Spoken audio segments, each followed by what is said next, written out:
9 दिन, आज 9वां दिन है प्रदर्शन का।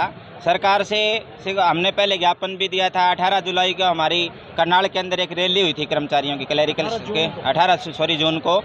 उसमें हमने सरकार को ये बताया था कि 5 जुलाई तक या तो हमारे जो मांग है उसका समाधान कर दिया जाए, नहीं उस 5 जुलाई से जितना भी लीग पे के वर्ग है वो 5 जुलाई से कंटिन्यू अनिश्चितकालीन हड़ताल पर जाएगा।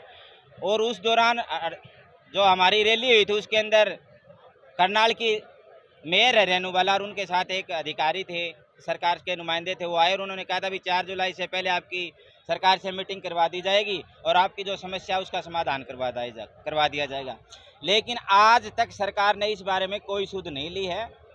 आखिर में हम तंग होकर भैया देख लिया भी सरकार या गूंगी बहरी सरकार हमारी सुनने वाली नहीं है और गूंगे बहरों के सामने ढोल बजाने का भी कोई फायदा नहीं। आखिर में सभी कर्मचारी लिपिकीय वर्ग के साथियों ने, खासकर काऊ के जो हमारे स्टेट प्रेसिडेंट हैं विक्रांत तंवर जी, जिला प्रधान हमारे साथी जितेंद्र सोराण हैं और उपायुक्त कार्यालय के साथी राजेश घोटिया जी, सबका हर जिले के ऊपर हमने ये फैसला लिया भी 5 जुलाई से कलम तोड़ अनिश्चितकालीन हड़ताल करेंगे जब तक सरकार हमारी मांग नहीं मांगी। आपका नाम और पद? मेरा नाम है रविशंकर शर्मा, मैं रीडर हूँ एसडीएम हांसी के पास।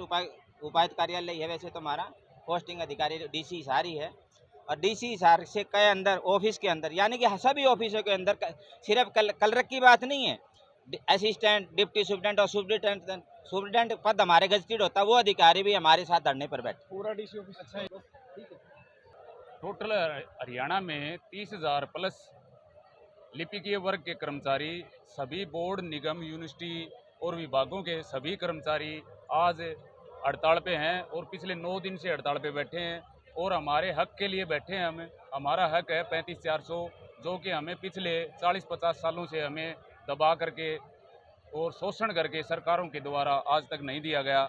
उस हक को पाने के लिए हम आज यहाँ हड़ताल पे बैठे हैं, जिसके लिए हमने संवैधानिक तरीके से पिछले 2-2.5 सालों में जितने भी संवैधानिक तरीके होते हैं सभी तरीके से सरकार से बातचीत करने के लिए हमने सारी जो प्रक्रिया होती हैं वो सारी अपनाई हैं। अब तक सरकार के द्वारा हमारे प्रति कोई भी सहानुभूति पूर्वक ना तो कोई बातचीत की गई, ना इस समस्या के बारे में सुना गया। सरकार की तरफ से अभी तक पूरी तरह अनदेखा रहा है। लास्ट में जाके हमने जो संवैधानिक प्रक्रिया थी वो अपनाने के बाद यही फैसला लिया कि इस सरकार को इस तरीके से नहीं समझाया जा सकता। इसके लिए समझाने का तरीका यही है जो पहले से चलता रहा है, दूसरे संगठनों ने भी यही किया है। ये सरकार चाहती है कि हम भी हड़ताल पे बैठें, जो कि सरकार की मर्जी से हम बैठे हैं। यहाँ हम बैठना नहीं चाहते थे, हम तो संवैधानिक तरीके से अपना अधिकार मांग रहे थे और अगर सरकार दे देती तो हमें ये नौबत भी नहीं आती और ना ही जनता को परेशानी होती, ना ही हम कर्मचारी परेशान होते। सरकार खुद ने हमें यहाँ बिठाया है, जो कि 2.5 साल से हमारे को इग्नोर करती आ रही थी। आज तक हमारी एक बात भी नहीं सुनी सरकार ने। मांगे पूरी नहीं होंगी तो ये जो साथी बैठे हैं ये एक भी यहाँ से उठ के जाने वाला नहीं है। ये अनिश्चितकालीन हड़ताल है। सभी ऑफिसों में ताले लगे हुए हैं, सभी यूनिवर्सिटी, बोर्ड, निगम, यूनिवर्सिटी के रिजल्ट रुके हुए हैं। यहाँ से रेवेन्यू जाता है, रेवेन्यू डिपार्टमेंट टोटली बंद है। निगम में प्रॉपर्टी आईडीज के बंद हैं, हर डिपार्टमेंट में काम बंद है, टोटली बंद है। तो सरकार को घुटनों पे आना ही पड़ेगा। ज़्यादा लंबा टाइम सरकार ले नहीं सकती, इतना उसमें भी पैसेंस नहीं है कि ये इतना लिपिकीय वर्ग के साथ में वो इतनी सख्ती से पेश आएगी, अन्याय से पेश आएगी और हमारी मांग को अनदेखा करेगी। मेरा नाम जितेंद्र सोराण, जिला प्रधान CAWS हिसार। मैं राजेश कुमार, उपायुक्त कार्यालय हिसार का प्रधान हूँ।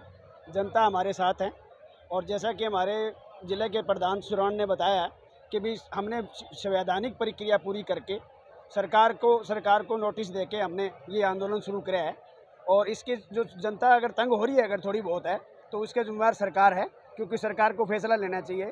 हमारा जो आप कलरक का जो पे स्केल है पिछले 50 सालों से सबसे न्यूनतम कलरक का पे स्केल है। आप हमारा बोर्ड देखिए, जो हमारे साथी थे, जो JBT थे या MPSW थे, वो आज कहाँ हैं? 35,400 पर हैं और कलरक 19,900 पे।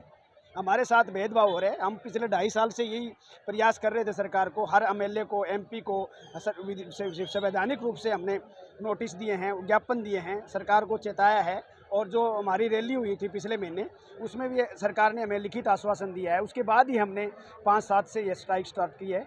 ये धरना चलता रहेगा जब तक हमारी एक ही मांग है, मुख्य रूप से 35,400 वेतन बढ़ोतरी की 35,400 मांग है। और जो आम जनता को अगर तकलीफ़ हो रही है तो उसके लिए सरकार जिम्मेदार है।